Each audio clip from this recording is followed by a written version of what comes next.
Nous sommes au mois de septembre 2025, et nous partons à la découverte d'un nouveau spot aurifère dans la vallée de la Cèze. Aujourd'hui, nous allons prospecter au sec, dans un endroit où la rivière est présente seulement au moment des crues. On va voir si dans les cavités de ce bedrock il y a des choses intéressantes à découvrir. Je vois que tu ne grattes pas n'importe où. Est-ce qu'il y a des endroits précis où tu penses trouver des paillettes? Et comment choisis-tu ces points précis? Quand tu vois une grosse pierre avec un creux juste derrière, il y a des chances qu'un vortex se forme au moment d'une crue. Les vortex aspirent et concentrent tous les éléments lourds qui passent à proximité. Un peu comme le ferait une tornade. On va voir si dans ce premier tamis il y a des choses intéressantes. Moi j'y crois, et je pense qu'on va faire de belles découvertes. Je m'en doutais. Je vois quelque chose qui n'a rien à voir avec les paillettes d'or. Mais dis-moi, ce ne seraient pas des monnaies anciennes? Certainement. Voilà une monnaie italienne de Vittorio Emanuele, qui a été frappée en 1866, à l'époque de l'Union monétaire latine. Cette union monétaire regroupait la France, la Belgique, la Suisse et l'Italie. Un peu comme pour l'euro maintenant, mais seulement pour 4 pays. Surprise. Voici une deuxième monnaie. Celle-ci n'est pas en bronze, mais en cuivre. Elle est encore plus ancienne que la précédente. Elle a été frappée dans les années 1600. Je crois que c'est un double tournoi. C'est quand même incroyable que ces deux monnaies qui ont été frappées à un intervalle de 200 ans, se retrouvent côte à côte et de surcroît entourées de paillettes d'or dans le lit d'une rivière. Dans le sable aurifère, on trouve parfois des artefacts dangereux qui pourraient nous blesser. Avec cet hameçon perdu par un pêcheur, on pourrait bien se piquer en grattant dans le sable.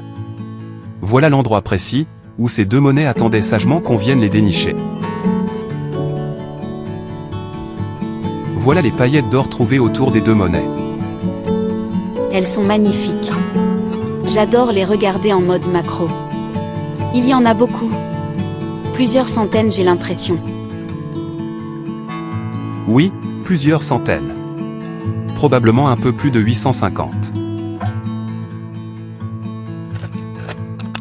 Quand on en trouve pas mal à un endroit précis, je vois qu'il faut prendre un peu de temps pour élargir la zone de recherche.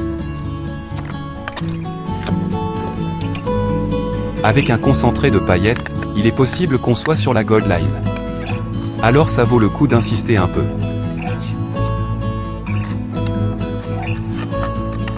On va tester un peu plus loin sur le bedrock, en essayant de suivre le trajet de la Gold Line. Peut-être que derrière un autre obstacle, on trouvera encore un super coin.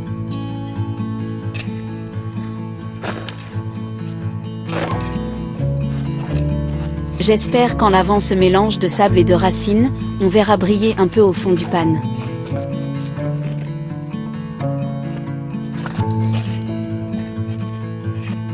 Quand il n'y a que du sable et des racines, quelques minutes suffisent pour faire apparaître le sable noir au fond du pan.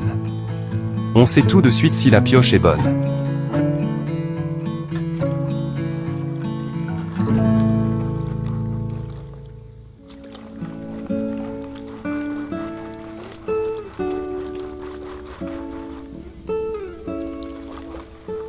Je vois que ça brille bien sur les bords, mais il y a aussi quelques points sombres qui ressemblent à des plombs de chasse.